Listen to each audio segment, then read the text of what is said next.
All right, the NFL is back, and so is my bookie. My bookie is a home run. It's a slam dunk. Oh, in this case, it's a touchdown. I love it. You love it, and that should be all you need to hear. As a matter of fact, that's not true, Jill. All you really need to hear is with my bookie. It's easy. You bet, you win, they pay. It's that simple. Join today, and my bookie will match your deposit 100%.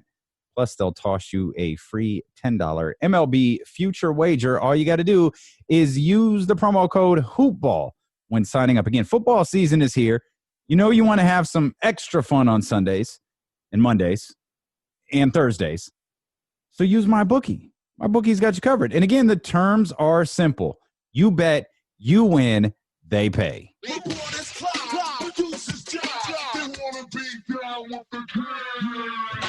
And we are back here into the Sacramento Kings podcast presented by Hoopball and the Hoopball Podcast Network. We are so happy that you are here with us. I'm Damian Barling, along with my partner in crime, the person who actually makes this show fantastic, and that's Jill Adge. Jill, you are phenomenal. You know what we haven't done here yet since we've started doing the show together is we haven't urged people to rate and review the show. We obviously want people to subscribe. We want you to listen every Wednesday when a new episode drops, and the news gods were on our side as some fun little notes regarding the Sacramento Kings dropped over the last couple of days.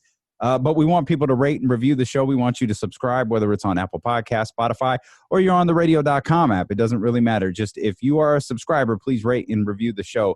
We would greatly appreciate it, and tell everybody how much you love it. Tell everybody how much you love the addition of Jill Adge, because quite honestly, I know you were getting sick of listening to me.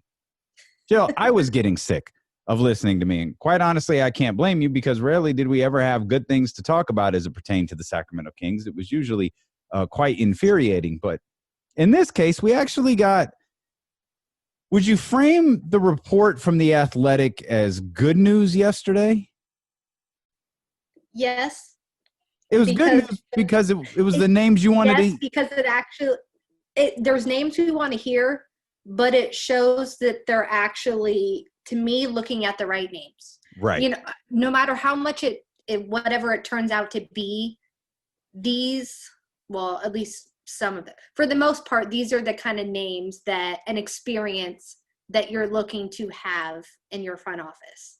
There are some names, sure, that I wish that would have been in there, but I don't know their process or if whatever else that they've done. But it's a strong list of names. And a lot of them, some of them are up-and-comers who have never had this position before, which is more realistic, like we were saying, that it's going to be hard to lure anybody away from a stable situation unless you're offering a legitimate promotion. And who are the up and coming names that you're talking about? Because there were 6 names referenced in the report, and let's get this part out of the way first, because actually this is the part we probably should have addressed first. One of the 6 is already out. That's Trajan Langdon. That's a guy that you and I both really like. He's the general manager of New Orleans. He is not. A lot of people didn't realize that he was the general manager, I guess. Right, because it's similar to, like, Pat Riley is not the general manager of the Miami Heat. Right. But you think of Pat Riley as the general manager of the Miami Heat. He's very much not. And in Trajan Langdon's case, people think that David Griffin is the general manager. David Griffin very much is not. It was actually Griff who hired Trajan Langdon, and I think the two you would know better than I do because, well, this is what you're great at. Didn't the two work together in Cleveland? Trajan Langdon and David Griffin, they worked together in Cleveland. So, this is Griff's opportunity. I joked about it on social media. It's a pretty easy joke to make. Do you want to build a roster around Zion Williamson and Brandon Ingram, the guy who won the most improved player in the league this year? Do you want to build around Lonzo Ball, who I think is still a very quality player? Do you want to build with all the different draft picks that they have coming in from the New Orleans Pelicans deal, the Los Angeles Lakers deal for Anthony Davis? Or you want to go to Sacramento, which hasn't been the most stable place over the last 7 years or over the last 14 years. So, let's start there before we really dive into other 6 candidates. Trajan is out. Do you think there are other names who, give the old thanks but no thanks to the Sacramento Kings? My favorite person, Adam Simon, I think will give he's done that to every other team this summer. And to me, I don't know if anyone could ever lure him away from Miami. The dude has spent 25 years there. Right. And literally, like I mentioned on here before, has held every position possible within a front office you can have, starting as an intern and then working as an admin assistant. Mm-hmm. I mean, and then worked himself up to a VP assistant GM. I mean, it's incredible the different positions this guy has held. And to me, it almost, I mean, I don't know in terms of Miami, who else you would be grooming for that job either. He handles so many duties that a GM already does that, I mean, you could say he's just as much the de facto GM there as anybody else realistically. Yeah. You work for arguably the most stable franchise in the entire league. In South Beach. Yeah, and you're in South Beach, exactly. That's going to be a tough pull. And I think after, the note, because really, when we got the news yesterday, we got it at about 1:00, which is right in the middle of my radio show on ESPN 1320 that you could hear on the radio.com app. But it was right in the middle of the show, and it was like, okay, what would get a guy like Trajan Langdon to consider this? What would get a guy like, and Trajan's circumstances are like really the polar opposite of Adam Simon's in that Trajan's new in New Orleans. Right. And this is his first general manager gig. Yep. Adam's the assistant in New Orleans, but as you noted there perfectly, he was in the video room with Eric Spoelstra, in 95. You talk about an organization that grooms its own talent. Like, are you kidding me? Your assistant general manager and your head coach were video guys. Like, it's like Pat Riley sees talent within his organization and doesn't allow it to leave. It's like, no, you're getting an offer where? Oh, no. We'll give you that. We'll give you that here. You could do that here. As a matter of fact, what's above the position they offered you? We'll give you the position above that. Like, when he recognizes talent, he doesn't allow talent to leave his building. And Adam and Eric are two. And Adam and Eric they're very close. That's why we're all very good friends. That's why I'm referring to them as Adam and Eric, because we're all very tight. Right. We're best buds. Yeah, we're best buds. But I was fetching the film for them in the room. But he doesn't let talented guys like Adam Simon and Eric Spoelstra walk out of his organization. Right. And so on the same token, I would add Calvin Booth to that conversation as well, because there's a reason why Tim Connolly didn't go out on a search and hired Calvin Booth right away, because Calvin has followed Tim to 3 different organizations. Right. Like, there is a trust factor there. And he's another up-and-coming guy, and it made sense to move him up. He knows the system. He's been there during their climb. So to me, those are probably the 2 most likely names too. And again, he just got promoted to the general manager position of the Denver Nuggets. So again, you have the Miami Heat and the Denver Nuggets, who by all intents and purposes are on the rise, and a steady rise. I don't see, barring crazy circumstances, I don't see those teams falling off anytime soon. So let's go. So we've kind of eliminated. Well, actually, I was going to say we eliminated 2. We eliminated 2. Trajan eliminated himself. We started with 6. We're down to 3. And we're only about 10 minutes into the podcast. But realistically, that's what we're looking at. There's a couple of things I want to do, Jill. Let's go through the remaining names that were featured in the athletic report. And let's go through with the thought that's probably going to make some people uncomfortable, is the fact that there's probably going to be names added to the list.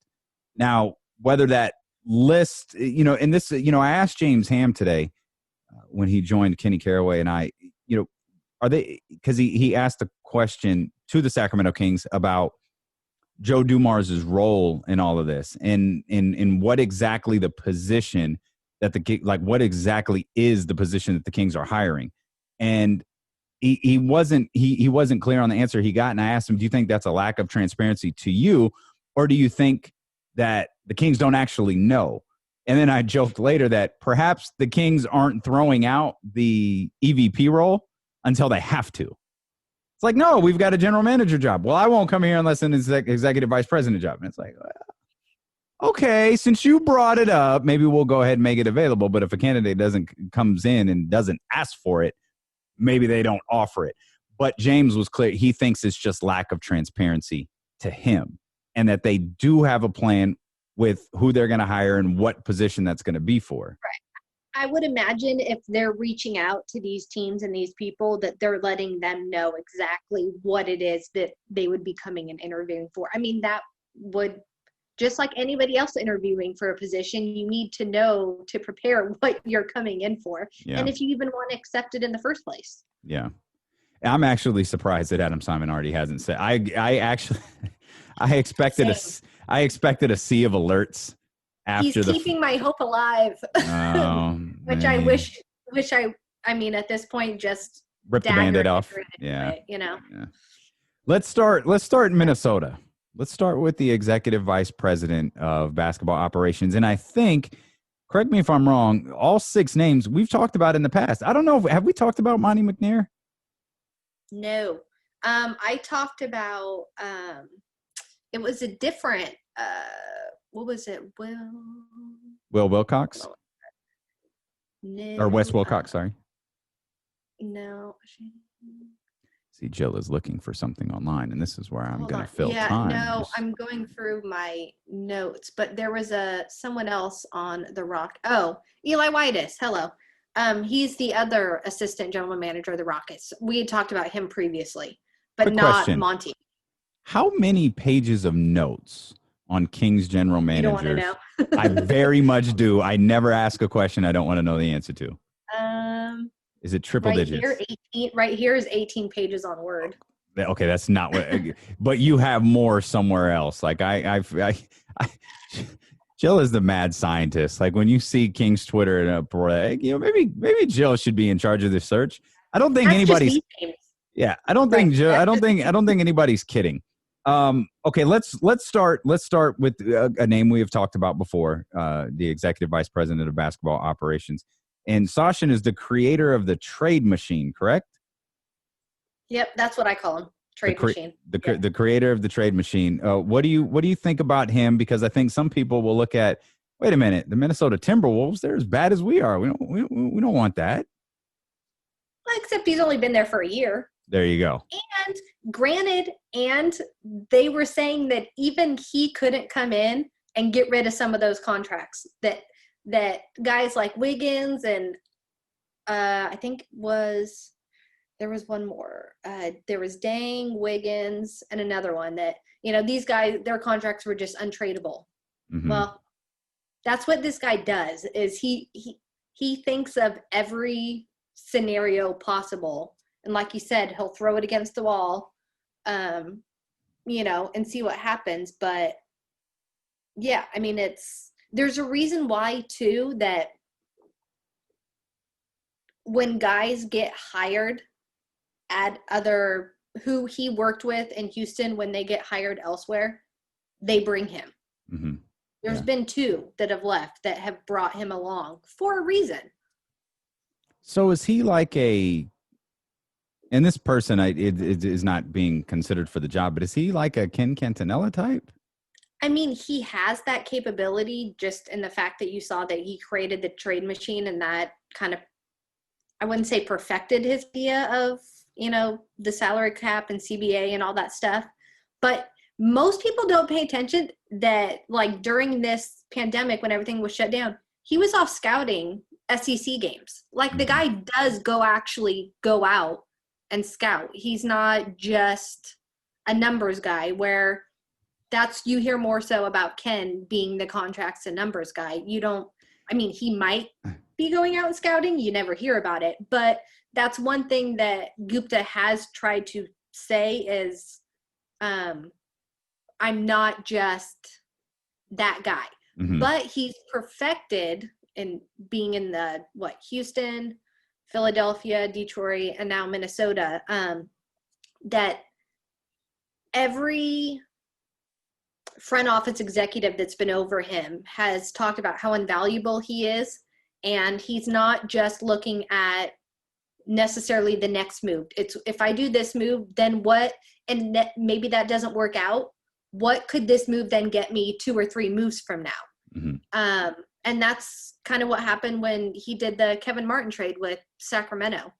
And those assets, he realized that we weren't going anywhere, that Houston wasn't going anywhere, went to Morey, said, what if we did this 2-team deal, turned into a 3-team deal with the Kings? We get as many assets as we can, and let's see what happens. Well, those assets turned into James Harden. Yes, that's not always going to happen, but you need guys that, especially in Sacramento, where we have tried to just get to the 8 seed or just make it to next year, we're never looking for success long term, or realizing that these free agents, we're not going to get that star. We need to get it through the draft or through trade. And that's one key thing that he's been able to do. And another piece that he said was, yeah, I'm a big analytics guy, but we don't use our computer to pick a player. He still believes in having an analytics, a scouting system. We just use these pieces to help us, depending on what comes back from the scouts and what comes back from the player evaluators, that's all part of the puzzle piece. And he's been in very successful front offices. So, and ones that have been built in different ways. So I think he does know how to create a front office and what one should look like. He's worked with Philadelphia. He's worked with Sam Hinkie. He's worked with Daryl Morey, as you referenced there just a moment ago. Kings fans will always know him as the guy who was the mastermind behind the famous or infamous, I guess, salary dump that Vlade orchestrated as one of his first orders of business. Monty McNair, again, a name that we haven't talked about. He is the current assistant general manager for the Rockets. He is in an interesting position because, depending on who you ask, the Rockets are in a unique situation. And he's been with the Rockets since 2007. And, I don't know how this Rockets-Lakers series is going to turn out. I feel like I know how this Rockets-Lakers series is going to turn out, and I think it's going to win with the Lakers, heading off to the Western Conference Finals, and I think it's going to end with the Lakers heading off to the Western Conference Finals in a couple of more nights. So a lot of people think Mike D'Antoni is out. After that, Mike D'Antoni is in the last year of his contract. There's already rumors about him having ties to the Indiana Pacers, perhaps him being a top target for the Indiana Pacers. And there are people who believe, well, Daryl Morey has swung for the fences with Chris Paul. He's swung again for the fences with Russell Westbrook. And if he falls short here, and for me, much like Philadelphia was finals or bust. You had to get to the finals or you were probably going to be seeing some changes. I thought Elton Brand was going to be out. I think we all knew that Brett Brown was going to be out. I'm of the belief when this series comes to an end with the Lakers, we know that Mike D'Antoni is out, but the question is Daryl Morey out? And if Daryl Morey is out, what does that mean for Monte McNair? Right. Yeah, so yeah. And it's another analytics guy where I will say if you're going to go the analytics route, I would have Sachin 1 and McNair 2. That's how I would rank those two guys. He actually played football at Princeton and graduated with a computer science degree, and then ended up becoming an analyst with the Houston Rockets after that. But and working, he's another one too where he's worked in the G League. He then got promoted up to the front office there. But when you read about the Houston Rocket guys, besides Sachin, Eli had a little bit more info, but there wasn't a whole lot on Monty, unfortunately. He kind of had that straight tagline that a lot of their front office has right now of, they're really great here and they manage analytic efforts. They're engaged in all avenues of our player evaluation, trades, free agency. Like that's kind of our guys do it all tagline. But one piece that I thought was interesting that did kind of separate him from the other front office guys there was that it says he works closely with the coaching staff to provide on-court strategy and analysis along with opponent preparation. That was a little bit different than some of the others. So right now, obviously, you know, he's playing a certain kind of basketball. Right. And he's been there since 2007, so they have played a wide variety of styles of basketball there. I just don't know what he would see here. And then at that point, if he really does work closely with the coach, then you would think he's going to want his coach. Right. And I don't know why you'd bring in a guy if he's not going to be able to determine that at least for a year. I don't know how much evaluation on his end could be done if he's not controlling that piece, if that's how he operates and works and is successful in that way. Okay. I'm not super clear what you're insinuating there. So if like are you thinking that Monty McNair would, you know, in the interview process say like, hey, you know, I love the idea. Here's what I can do with the team, but first order of business, I got to get rid of Luke Walton. If that's how his process works now, I would assume that. I'm not saying I'm against it. I'm just saying I know. I'm just saying, like, being that that's what he does now, I would assume, and he's successful at it, and by all accounts, Maury says this is what he's good at. I don't know why. And to me, if that's what you like about him, then I don't know why you wouldn't allow that to happen here. And you're starting on the wrong foot with that guy too, and not allowing him to use all of his tools in his shed, you know, to his advantage. But is it also because is it like, so if he comes in here and he's like adamant, okay, there's a coach on the market that I want to go after. If he's coming in here with the mindset of, I'll go after this job, part of, you know, my push for this job is going to be a new coach.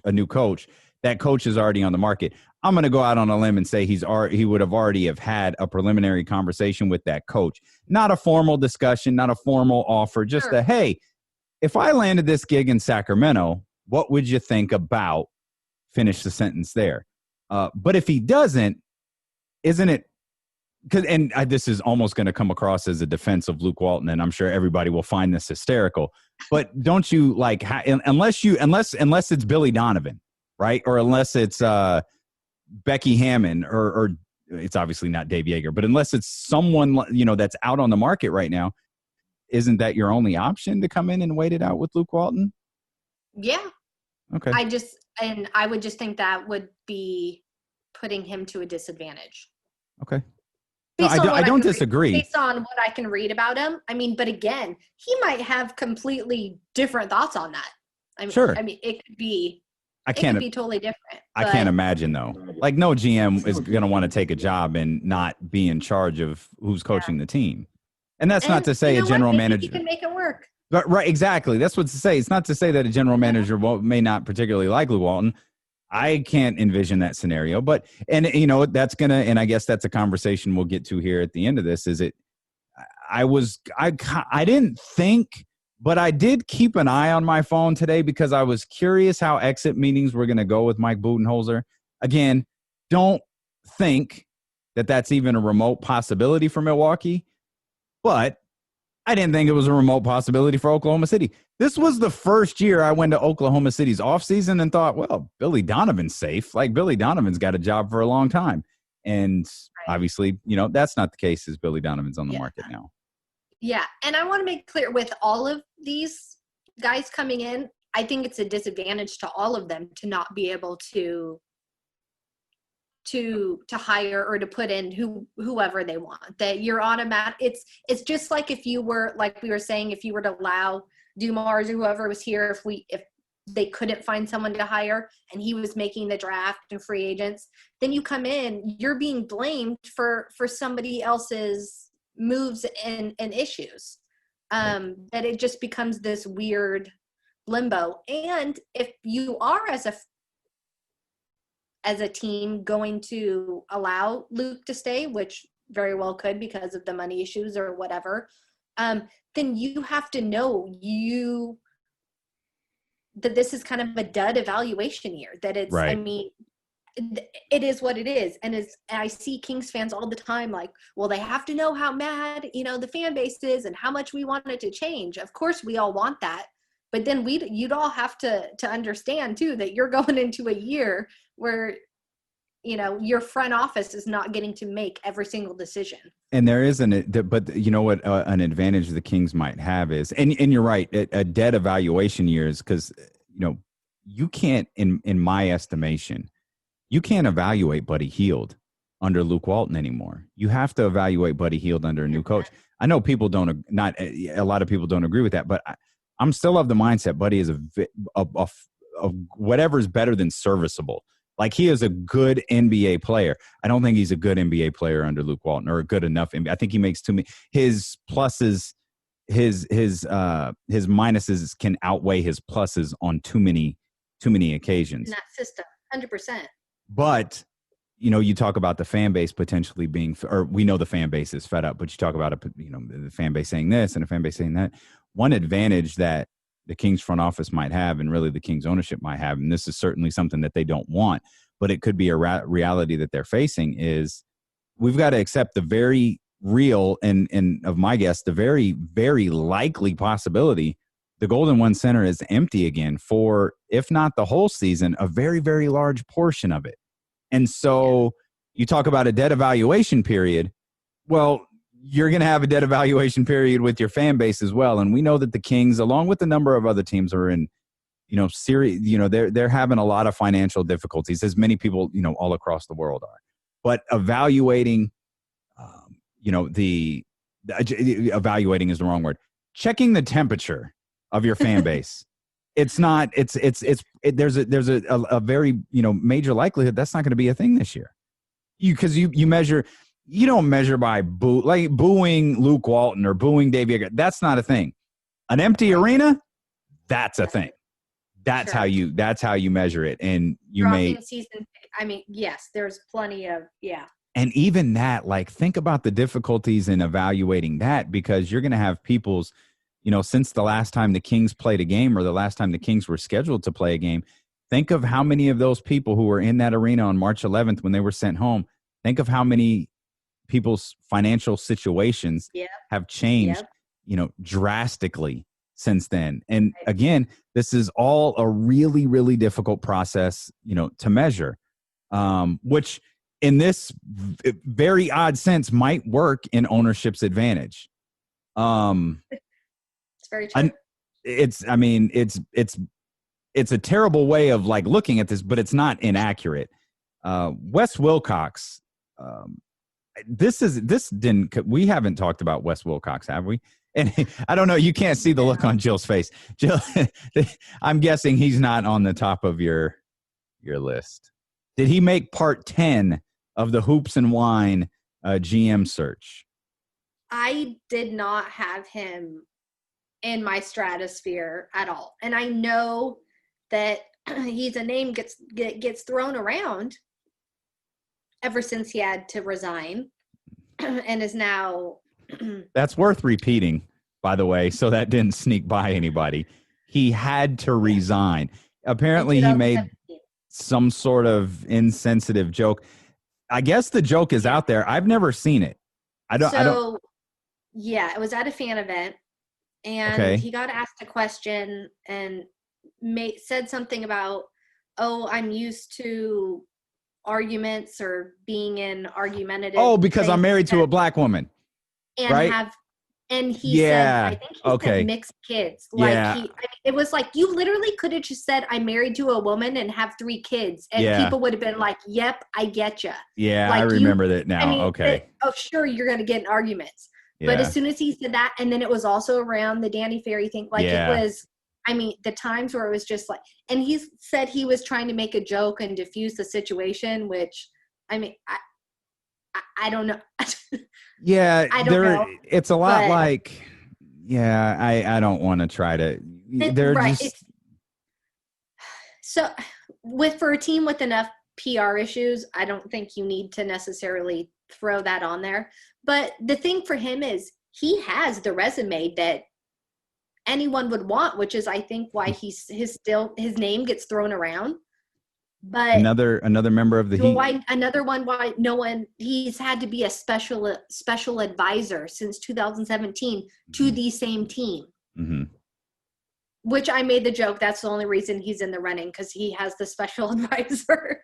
He's another groomed out of the Miami Heat video department.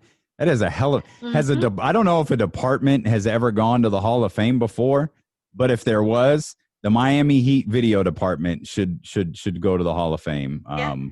Wes Wilcox is a part of that. So, and he was successful in Atlanta up until he made those remarks, and so I mean it's easy to forget. It wasn't that long ago the Heat or the Atlanta Hawks won like 60 games in a season, and they brought, excluding him, they were bringing a bunch of San Antonio Spurs people over.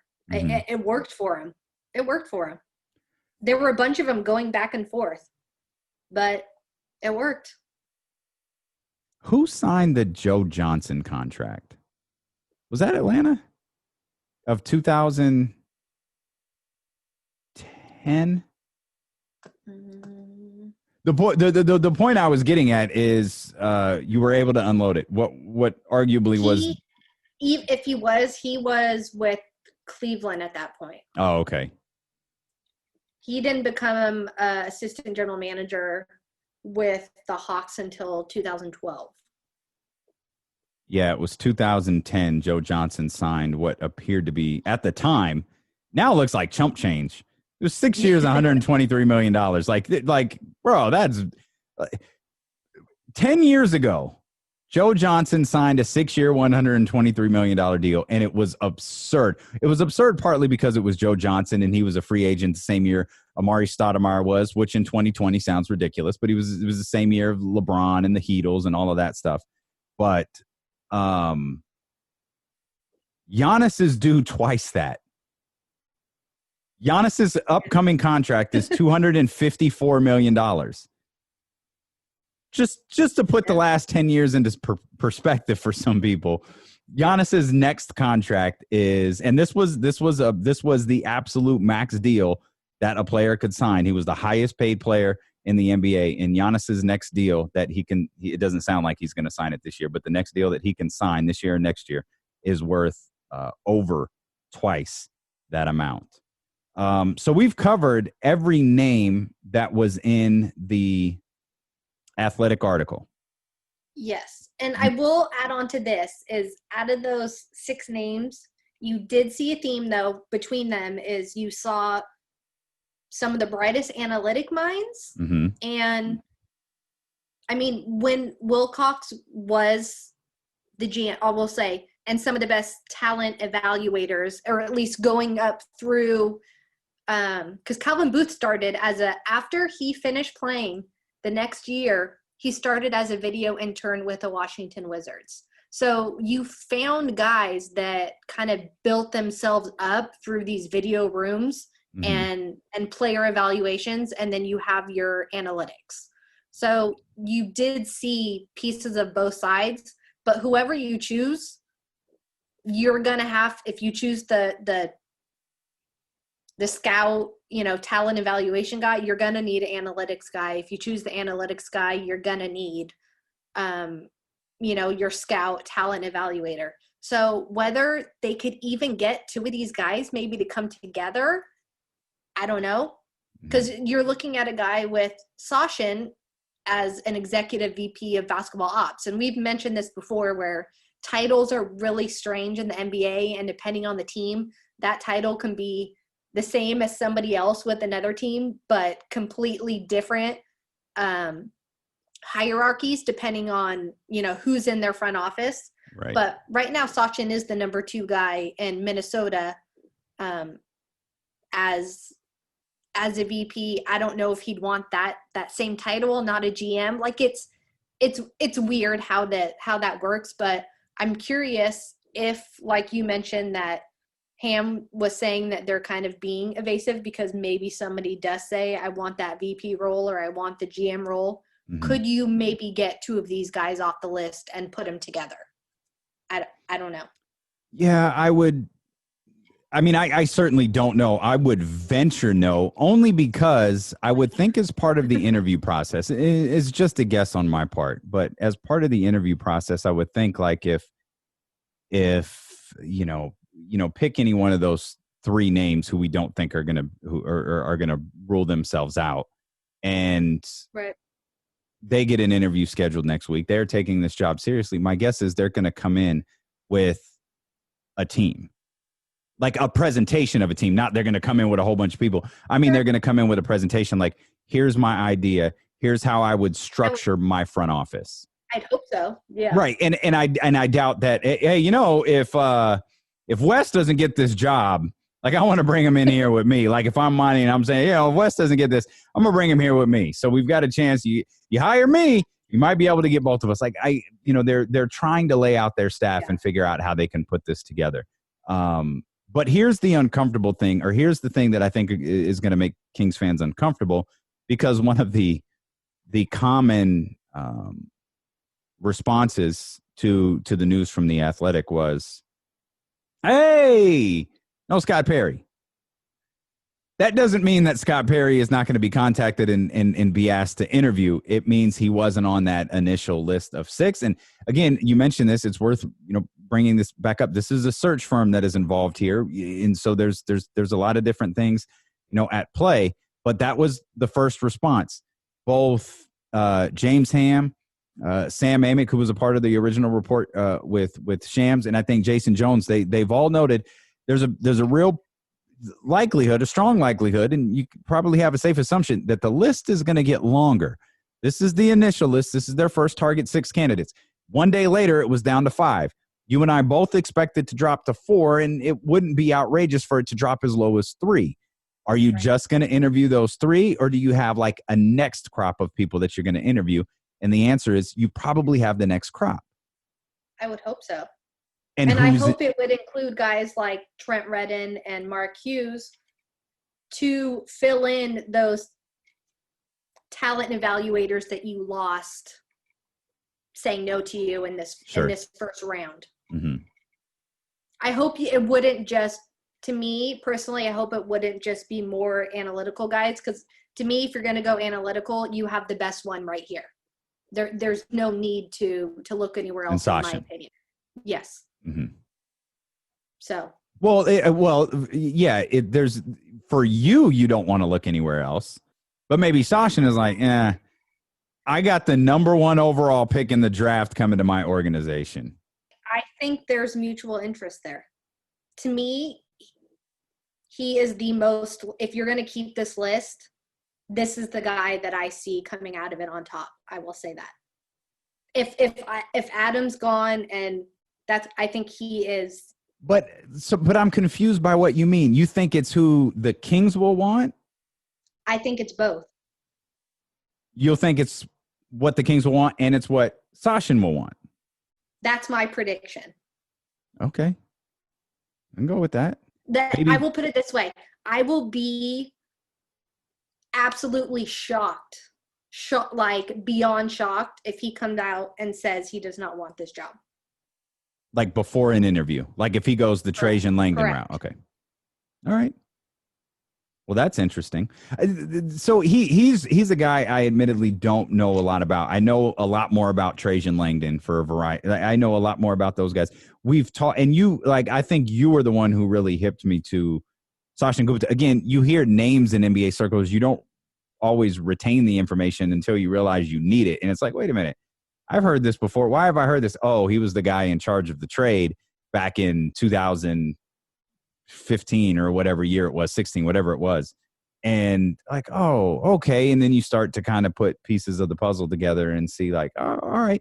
It's interesting because if I'm him, I'm thinking, I got Karl Anthony Towns. There's multiple ways to think about when you have a roster similar to what Trajan Langdon has and what Sachin has in Minnesota. And it's it's going to depend on how much he wants to. Right now, he's the number 2 guy. Does he want to be the guy? And based on everywhere he's been, I think he wants to be the guy. I do. And that's the most important thing with all of these candidates. with a few exceptions. Trajan is the guy, but he has a Pat Riley-ish. I mean, obviously no one's Pat Riley, but you know what I mean. Griff is going to be, Griff is in charge of, what happens in New Orleans, but I don't, he hired Trajan Langdon for a reason. Adam Simon's, the same way. He's in a situation where it's going to be difficult, to rip him apart or rip him away from it. And so you have, I mean, I'm fascinated at how all of this turns out, because you talked about pairing guys up together, potentially an ideal situation. Maybe the pairing comes from the second group. How we talked about this, there's the first tier of guys, and then there's the second tier of guys. Maybe that's where a potential pairing comes up. If Sachin winds up being the guy, maybe he has some, again, I believe all of these guys have a prospective staff. And so, guys in these circles, they talk just like players talk. We talk about, boy, there are so many super teams being formed in the bubble over the last 2 months. Guys talking about playing together for the first time, all those sorts of things. It's not different than coaches. It's not different than front offices talking about, hey, if the opportunity ever becomes available, we'll get you over here. There's a reason why guys like Mike Brown, they're never unemployed very long. Alvin Gentry, they're never unemployed very long. There are financial situations. Like I was thinking about, man, Dave Yeager didn't even get a job offer last year. Oh, of course, Dave Yeager was paid. He probably told everybody, hey, I'm chilling. I'm gonna let this season ride out. Let some availability become out there in the job market, and then come holla at me. But until then, I'm gonna sit. Alvin Gentry has the luxury of doing the same thing, though. He could be on the front end of a bench in a heartbeat if he wanted to. So the NBA is so much about relationships, both players, agents, front offices, coaches, the whole deal. And I'm interested on what some of these guys' I'd have to imagine Adam Simon has deep relationships across the league, being in as far as he has, being in the league as long as he has, excuse me. Yeah. And something that I think that a lot of people don't even realize is, like, I do think he's one of the most unreported about names.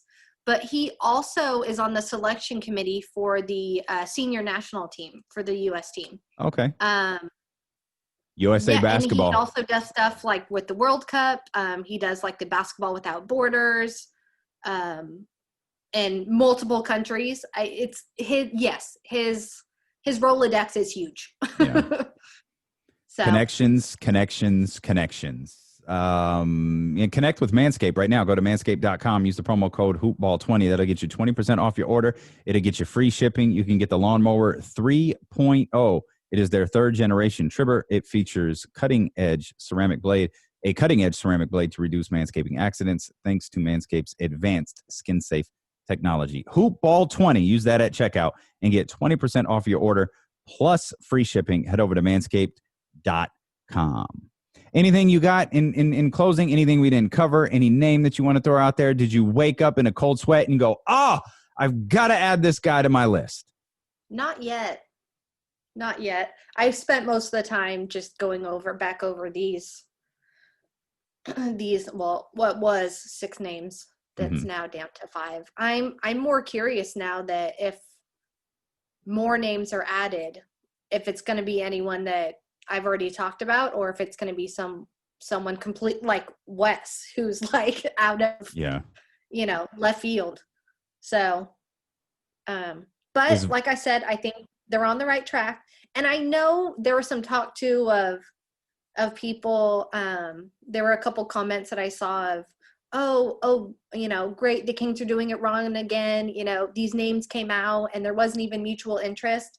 But I'm like, this is what happens with every coaching vacancy. This is what happens with every front office vacancy. The names go out and then they either accept or they decline, but the names get out because that's great PR for these guys too, that, that these positions are being offered. But this wasn't some bad leak by the Kings that some kind of thought was going on.